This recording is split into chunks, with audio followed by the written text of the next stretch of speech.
that is the name of this game. It's pure and simple. It's greed. The First Amendment to these people who call themselves First Amendment lawyers and so forth means really nothing. This is greed, and that's what drives this industry. They're in it for the money. And so they are constantly looking for new places where they can ply their trade. And they don't care about people. They don't care about what the materials do to the people.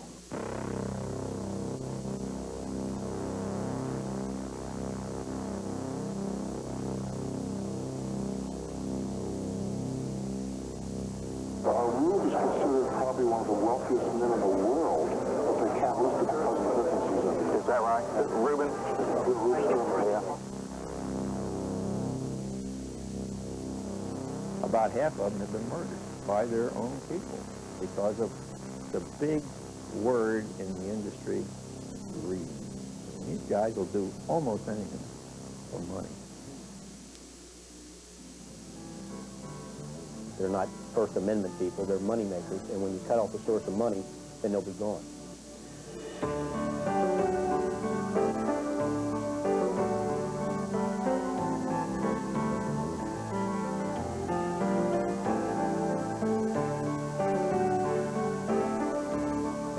Pornography has nothing to do with free speech because it ruins the lives of the people it goes after. And goes after is the right phrase. What is free about something that comes and grabs you by the throat before you know what's happened to you and uses you for the rest of your life? There's nothing free about it.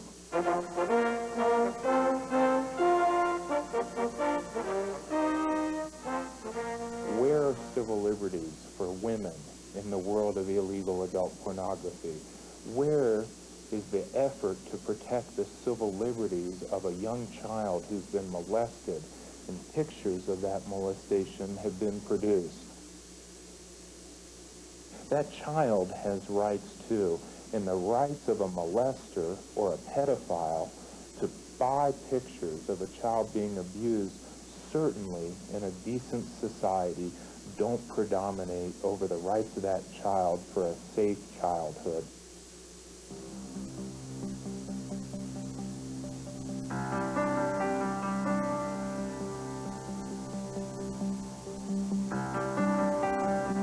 We are for a kinder, gentler civilization.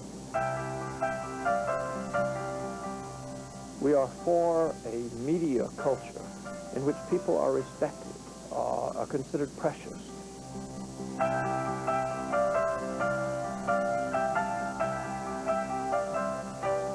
We are for genuine romance. We are for childhood that involves a period of innocence, a protected space in childhood.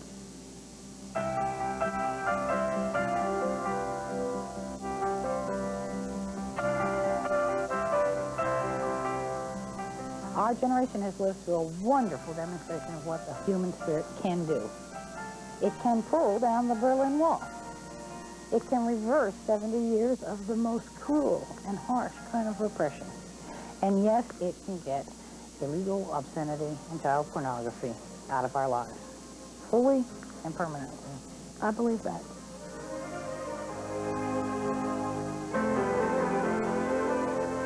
People have to set their own particular community standards of morality, because if they don't, I can guarantee them that eventually the porno industry is going to set their standards of immorality for the people, and they're not going to like it much. Pornography should be high on the urban agenda.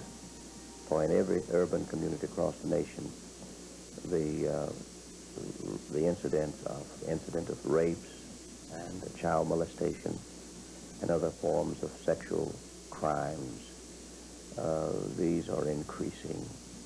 And I think it does not take an educated guess to conclude that much of these crimes are directly related to the proliferation of pornography. We must have an agenda that deals with the important issues and stop majoring on the minors and major on the majors. And so it needs to be, it must be on the agenda of the urban community if we're going to survive. It hurts us all, every one of us.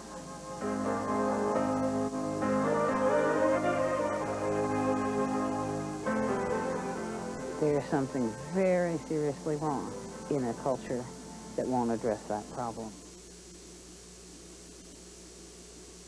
It's the citizens that came to our office that really appealed to us to do something about the widespread distribution of obscene materials in the Detroit area. And we were a little reluctant because I think I was deceived as well by the myth. But the appeal was so strong and the sincerity so great, I felt that it was incumbent upon me as a public official to do whatever I could within my capabilities to tackle the problem. The thing that drives public policy and law is public opinion. They must let the people know that they know pornography harms and they want something done about it. And shortly after becoming prosecutor, a group of concerned citizens came to me with petitions, 25,000 signatures on these petitions, suggesting that and requesting that I get active in the area of obscenity enforcement. Well, I think the community as a whole needs to be galvanized and to raise its consciousness level and raise its political voice against this kind of extremely exploitive kind of material. That takes a lot of different kinds of leadership, but ultimately the community has got to express its political will on these kinds of issues. I think it's an issue that pertains to Muslims, atheists, Jews, Protestants and Catholics, and humanity abroad. So I think people should get involved because people need to protect people.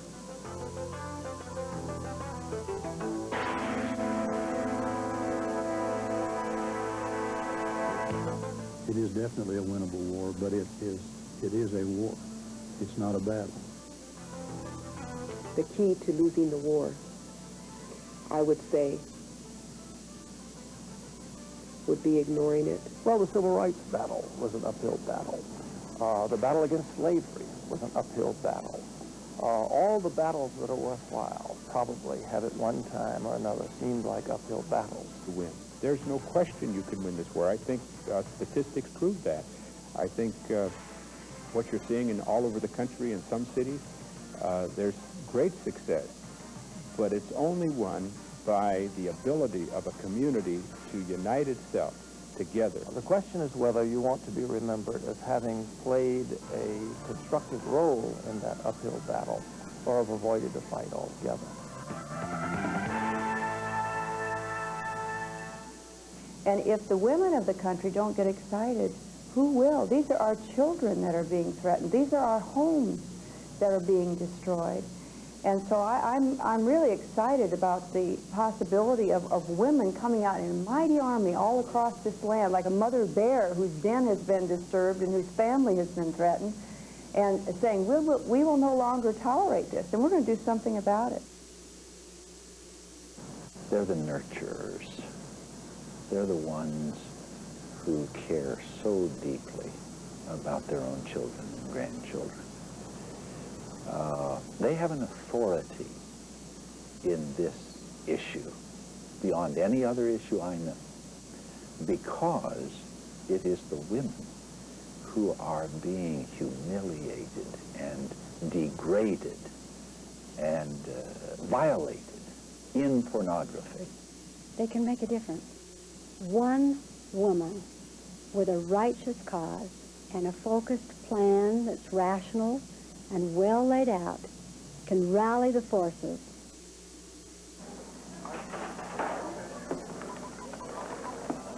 By now, ice cream dripping on the floor and says, I will not buy these groceries today, and I won't shop here in the future until you make a decision to remove the pornography. The power of a consumer, and one woman or one person voicing their opinion is said to be the voice of 100 people. I believe the business community can assist us in networking with key people with influence and affluence all over. I believe that they have the ability to speak on our behalf and get into places where otherwise we, as a nonprofit, may not be able to enter. And I believe that's key. The key to any city or any county cleaning up this problem is that their prosecutor has to take the lead. It can't be done if you have a police chief trying to do it, if he doesn't have a prosecutor who's willing to prosecute the cases. I think most DAs are politicians, they are elected, and they respond to the voters, to the community. And when a group of people approach a prosecutor and tell him, look, this is something that concerns us, we want it done, then he'll make it a priority. If you don't have a prosecutor that's going to get in there and fight, you're dead. All you can do is exercise your right to vote and get yourself a new prosecutor.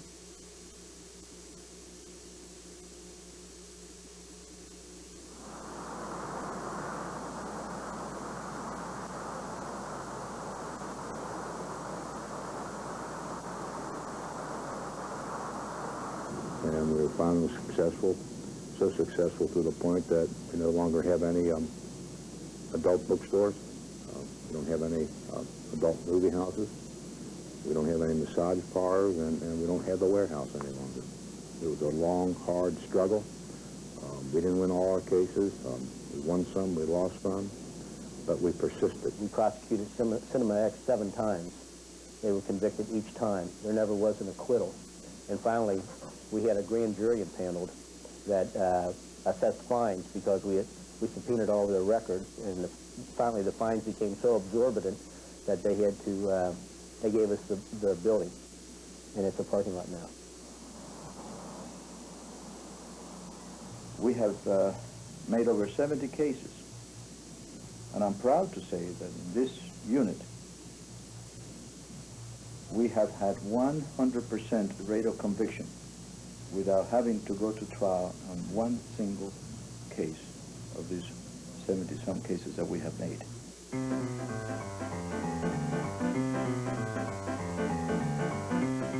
We did an inventory of the businesses, and there was 163, and that's the minimum number, but 163 sex-oriented businesses operating openly in this city. The entire shopping center in here was a red light district, consisting of porno bookstores, a porno theater, and the nude bars where there was live sex acts. And they would say, not in my neighborhood. And they would insist that the police come in and drive them out. And everywhere they showed up, the neighborhood alliance would show up and say, not in my neighborhood, until we drove them out of the city. Before long, we began to notice a trend in our sexual offenses. Over a period of 5 years, while sexual offenses, rape, were going up in other parts of the state, they went down for 5 years in a row in Oklahoma County until we finally had a drop of like 24.5% in the number of sex offenses in Oklahoma County. The only thing that we had done different was to try to eradicate pornography in Oklahoma County.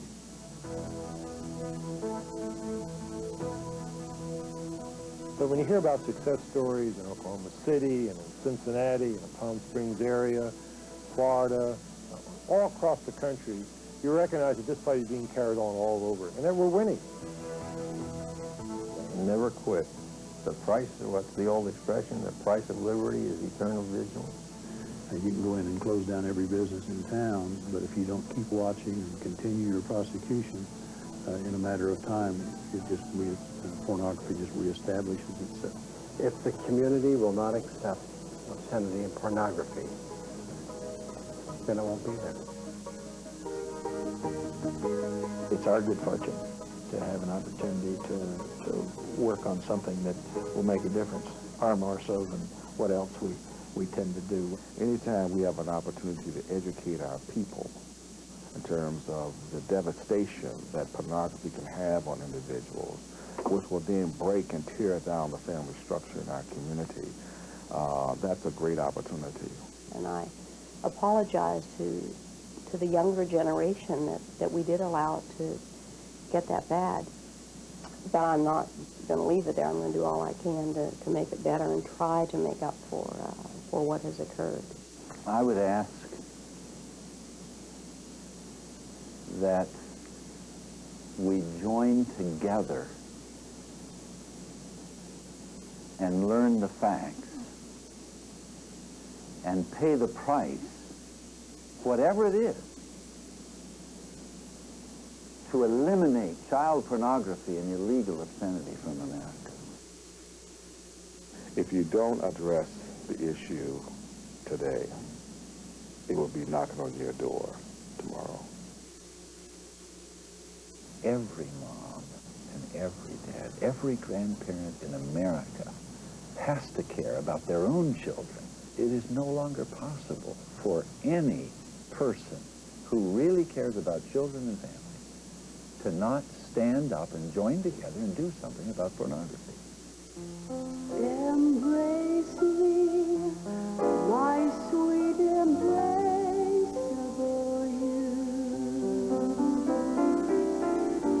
Embrace me, you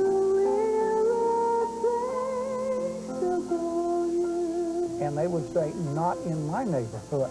Just one look at you, my heart grew tipsy in me. You and you alone bring out the gypsy in me. We are for genuine romance. I love all the many charms about you. We are for childhood that involves a period of innocence, a protected space in childhood. I would my arms about you. And yes, it can get illegal obscenity and child pornography out of our lives, fully and permanently. I believe that.